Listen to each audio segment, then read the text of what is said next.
Hello, child of God. The Apostle Paul wrote to the Christians in Rome and said, "Give to everyone what you owe them. If you owe taxes, pay taxes. If revenue, then revenue. If respect, then respect. If honor, then honor." And Jesus said, if anyone forces you to go 1 mile, go with them 2 miles. Many Bible scholars believe he was speaking regarding the law that the Roman soldiers could force a person to carry his armor for a mile. But the point he was making is that the disciples of the Lord Jesus Christ have a different attitude than non-Christians. During my enlistment in the Navy, the USA was overwhelmingly winning the war in Vietnam, especially after the Navy dropped mines into the harbors and the ports of North Vietnam to block the resupply from Russia and from China.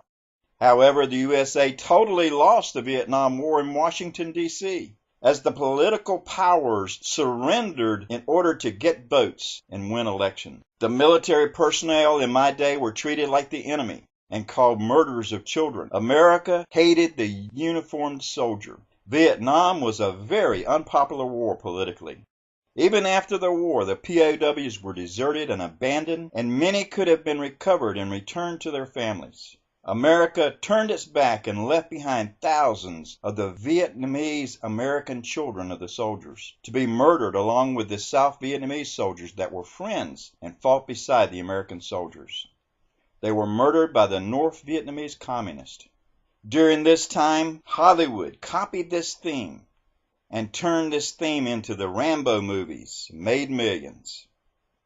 After the war, obtaining health care for veterans outside of the military was like going back into a war zone with the anger and the closed doors, the hostilities. Bitterness, disappointment, disillusion, depression, and drug addictions became the norm for many of the vets. And there are many Vietnam veterans today still fighting the war in Vietnam in their minds. And just like the civilian government, in the military there are some very good and some very evil people that you just could not leave alone with your child. And no matter whatever rank or uniform they wore, or just how smart or evil they were, we were held to one logical conclusion. We salute the uniform and not the man. And this is the same logic that I present to you for the Veterans Day. As a man, I do not need to be saluted. Neither do the dead soldiers or the dead veterans. But active duty members of the armed services and some of the veterans could really use your help. With a grateful heart and a smile, just say, "Thanks for your service." Veterans don't need a pity party every year. Just salute the uniform regardless of the man, and you'll be rendering honor where honor is due.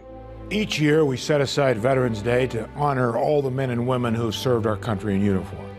We celebrate veterans from generations past. We welcome a new generation of veterans home from the war. And we thank our future veterans still serving at home and abroad. They are securing our nation through their engagement across the globe. Some are in West Africa, contributing to the global effort to stop the spread of Ebola. Some are in the Middle East, working closely with our coalition partners in the fight against ISIL. And some are in Afghanistan, where next month the United States will responsibly end the longest war in our history. For our troops serving around the world today, and those transitioning out of the military, our obligations are only beginning. Taking care of them and their families is a sacred responsibility we must always uphold. Let's celebrate them by telling their stories. Let's help those who need it while supporting their strength and resilience. And let's honor our veterans by creating new opportunities for them to contribute after their service so they can continue making a difference in the world. To all our veterans, thank you.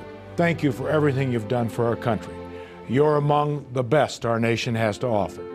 God bless you and your families, and happy Veterans Day.